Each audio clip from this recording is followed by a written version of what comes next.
Hello and welcome to the Broker Room. I'm Sarah Wells and I'm thrilled to be hosting the podcast as a broker myself with over 20 years experience across finance, banking and media.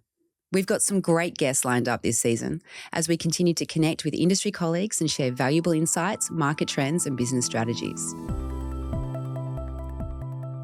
And today I'm joined by my good friend and colleague, Tes Anderson, who is one of the most loved and well-respected BDMs in our industry. Oh my God, that is the best intro ever. Thanks, Sarah. And also one of my fellows who doesn't drink nor drink coffee. Get the drinking part, but not the coffee part. But hey. Well, caffeine gives me palpitations, so staying away from coffee. But with the booze, I don't need it. I can have fun without it. So yeah, we've certainly had some fun with our booze, haven't Absolutely. we?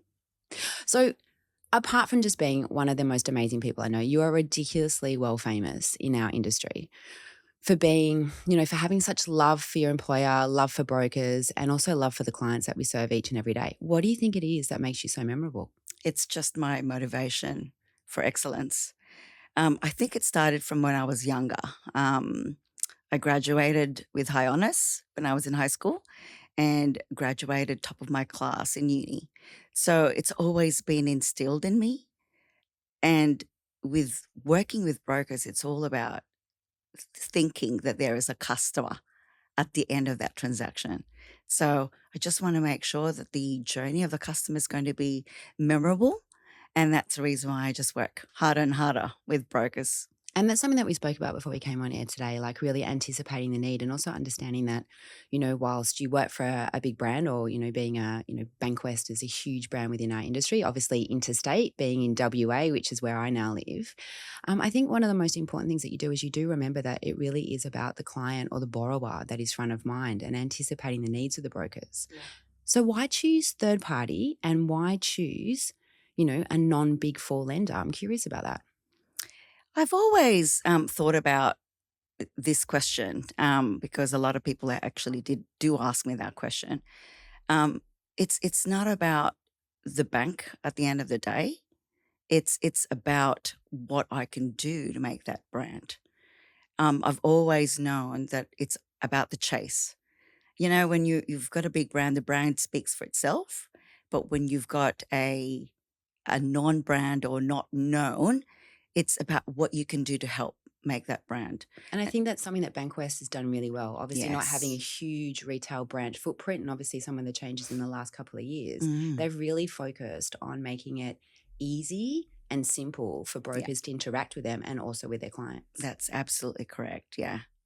So in terms of choosing to work for a non-major bank, it's all about that. What can I do to help build the brand? And I take that seriously because obviously we're all working towards making sure that we do our jobs as BDMs, and it's all about the chase. What can I do to get business in the door? Yeah. So if the brand is so big, maybe they don't work as hard as BDMs for non-major banks, but certainly we do. We workshop deals. We do meetings every day. We see brokers face to face, online, whatever it takes to bring the business in and making sure that I'm going to be there to support the brokers when I'm needed. And that's something that you do an amazing job on. I mean, Bankwest has really leaned in and supported third party over the last couple of years from making it easy for us as brokers to interact with them, giving clients great products as well as really, really great policy. But I think, given that the fact that they don't have such a huge, strong retail footprint on the East Coast certainly means that it does leave room for you as an RM, BDM to really lean in and create your personality and the relationships that you have with your brokers. Yeah, it's all about creating your personal brand and making sure that the brokers can trust you with their business. That's the name of the game. So speaking about personal brand, one of the things that we do love in our industry are awards. And I believe that you are the recipient of one of our very own awards here at YBR Val. So do you want to talk a little bit about that?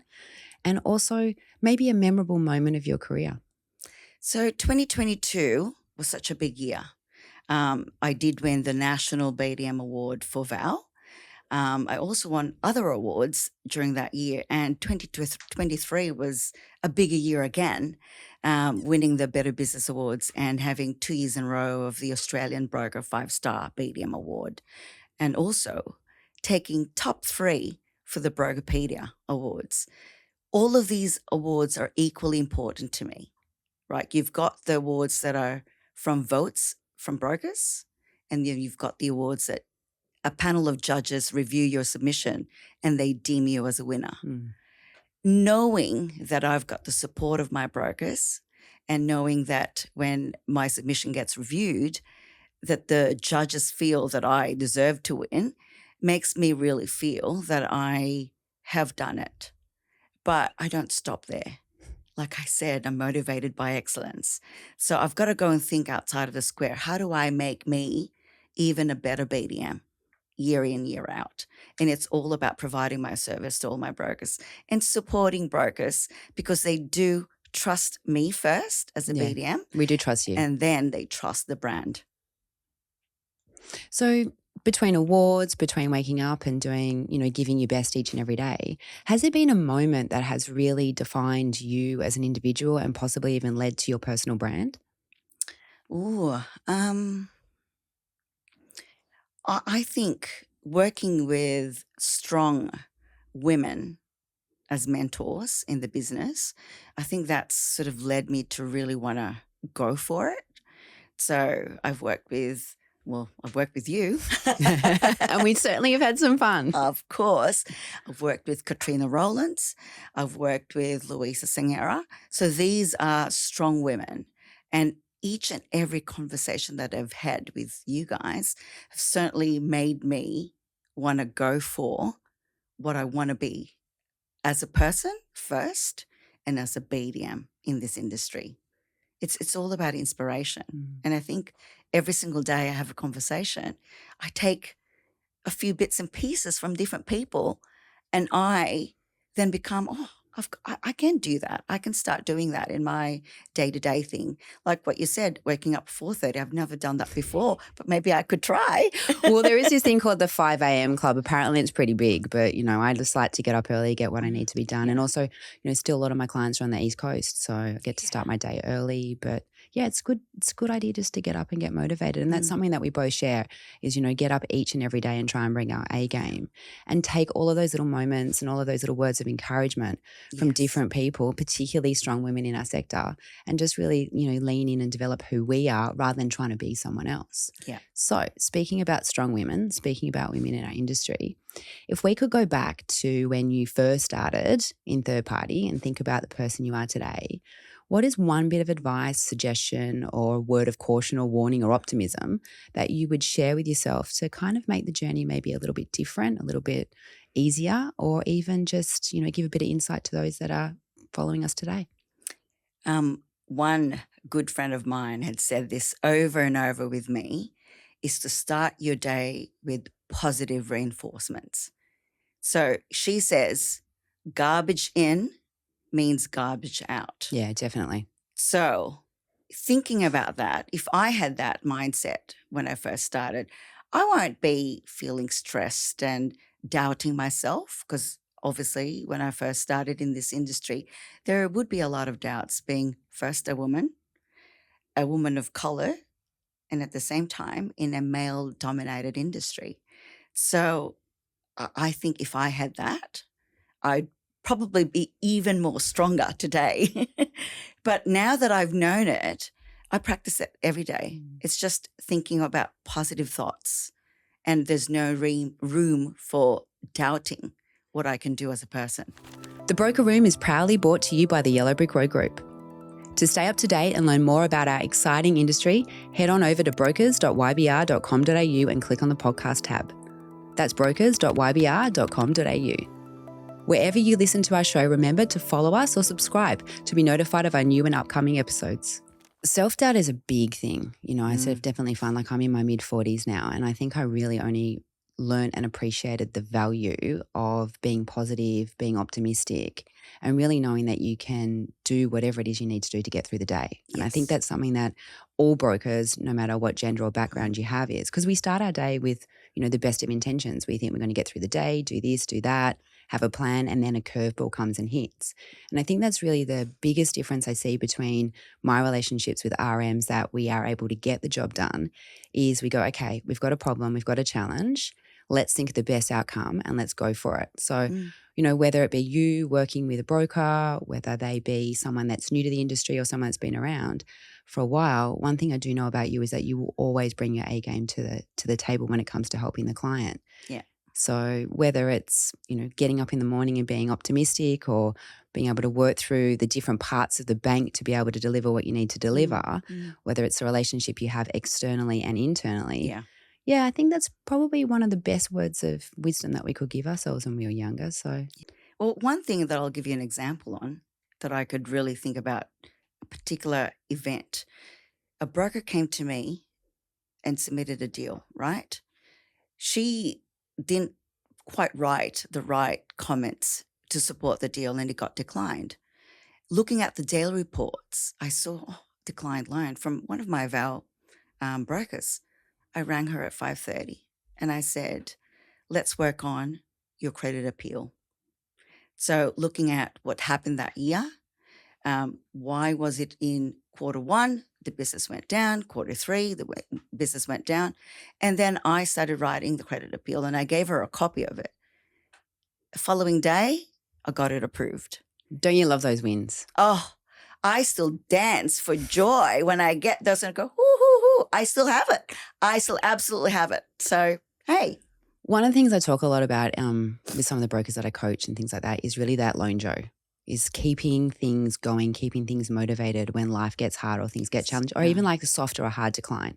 I think the deal that goes through smoothly, first off the, first cab off the rank, they're great. It's great to know that you still got it, that you can get it through, but it's really being able to turn something around and kind of push it through. But it also gives you those opportunities to bond with the brokers, because for Mm, many of us, our relationship is over the phone or over email, and it's being able to know that you can trust one another yeah. and really work to make one another better. Mm. So I can definitely see that, the relationships that you have with brokers, because I know you and I had an awesome relationship and still have one today when I was here in New South Wales. Yes. And that's why you get to come in today and have a chat with me. Oh, yeah, absolutely.